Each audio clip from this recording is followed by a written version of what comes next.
What's up, everyone? Let's talk about that new hype Dragon Ball Super Special that just dropped a little bit ago, actually, by the time this goes up. But I just watched it about 20 minutes ago. It's 3 o'clock as I'm recording this. The Crunchyroll was down for most of the night. Verve was down, like, everything was down. So I just got a chance to watch it, and I have a lot of thoughts on it. But I'm going to be honest with you guys from the get-go. I'm going to give you my ending review. One, spoilers. There are going to be a lot of them. I shouldn't have to say that for a review, but I'm going to feel like I'm going to have to anyway. But wasn't really wow about this special, honestly. It was good. It was really good, but I'm not feeling it like some of these other people have been. So we'll talk about what I liked, what I didn't like. There's no need to really summarize because everyone knows what this was about.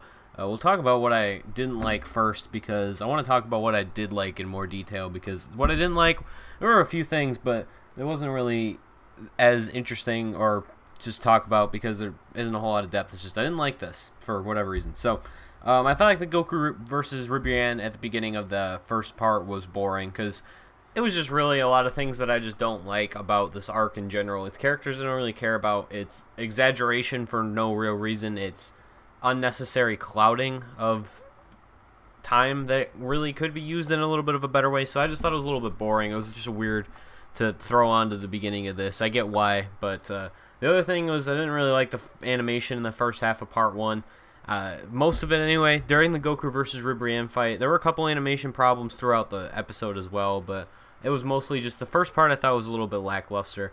And initially, I felt that the use of the Spirit Bomb was kind of in poor. It was like a poor use of it. It just felt like something that was just really stupid. I get why they ended up doing it. I get that it was super important for the story.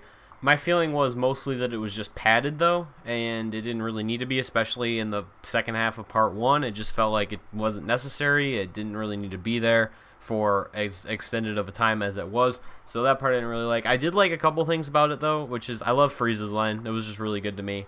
The theme variant, the variant of the opening theme that they used was really good.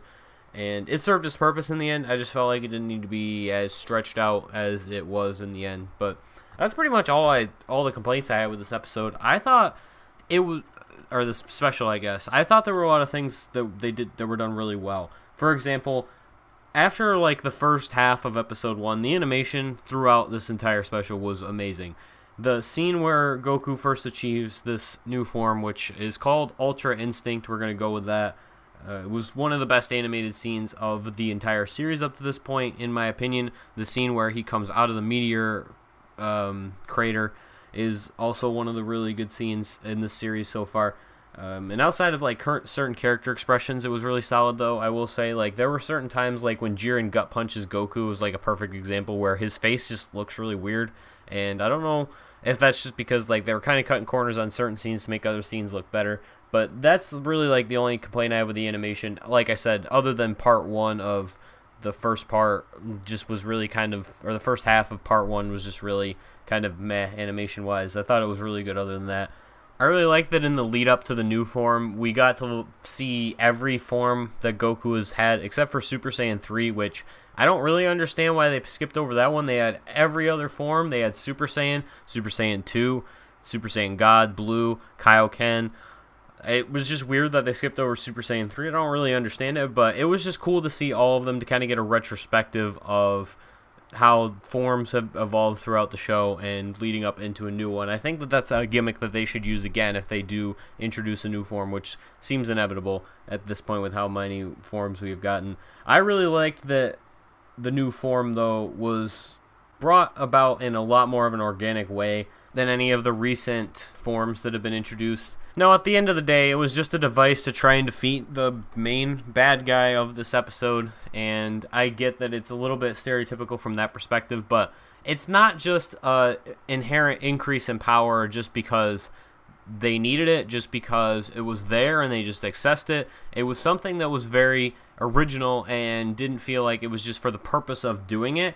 It is obviously, in the end of the day, has the same outcome, but there was just a more creativity put into the introduction and how it came about. I thought there were a couple things that I had a problem with beforehand that, or at least concern, skepticism that I had kind of thought like would be a problem.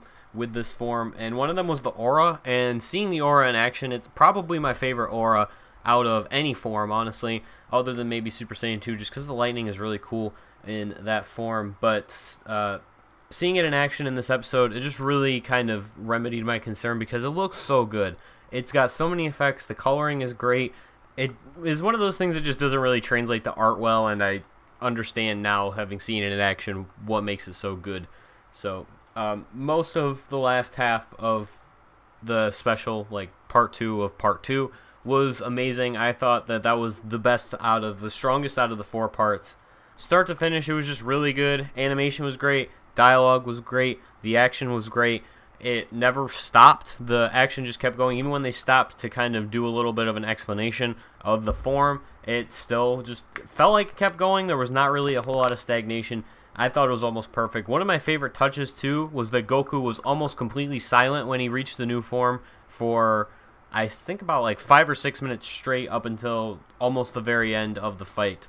And that was a great touch to me because usually, and you saw it throughout this episode, Goku's usually always screaming during these fights. So it's nice to just get some silence. It shows a lot more serious in tone than we've seen in the past. Even though most of these fights take themselves really seriously, this was just like a little bit different of a touch that we haven't really gotten before. So those are some things I liked, some things I didn't like. We'll talk about the fight itself really quick. As I was watching it, I had some mixed feelings. In terms of like the template that they used for the fight itself, it was almost like the perfect kind of fight for me personally because it moved along. There wasn't really a whole lot of stagnation. Movement was really good, which is a problem that certain fights tend to have. And it never really had a boring moment, I don't think. The only thing I really didn't like was like the Spirit Bomb slowed things down. But other than that, it was still interesting when they were doing the whole Spirit Bomb sequence, even though it was a little bit padded and dragged out, in my opinion. The fight itself was really good. It is the core of the special. If not for how good the fight was, this wouldn't even be worth watching. At the end of the day, I would say this is honestly the best fight of this arc so far, though not the strongest in the series, I don't think. So I want to know what you guys thought about the special, whether casual fans, hardcore fans, just people who want to talk about this. Let me know what your thoughts are down below. I'm really interested to see how you felt about this special. I know there was a lot of hype going into this. Did this meet your expectations? Did it not meet your expectations? Did you think it was great? Did you think it was terrible? What did you think? I want to know down below in the comment section. I thought it was pretty good. I am not nearly as into this as some of your hardcore fans probably will be. I'd give it like a 7. It's really worth watching. I would recommend it to you, definitely. But I also wouldn't say it's the greatest thing I've ever seen. It's a very strong episode, though, and it's probably the strongest set of episodes within this universe survival arc so far. So let me know if you want more Dragon Ball reviews in the future. I usually don't watch the show right when it comes out, but I will definitely try to going forward if that's content that people are interested in. I know that a lot of my content is based around Dragon Ball Z Dokkan Battle. Despite that, I'm not the hugest Dragon Ball fan. However, I'm not opposed to doing reviews if that's something people are interested in. I watch a lot of these series. I have a lot of thoughts. If you're interested in hearing those thoughts, let me know down below. Anyway, that is going to do it for me. Thank you guys for watching. Hope you enjoyed. See you next time.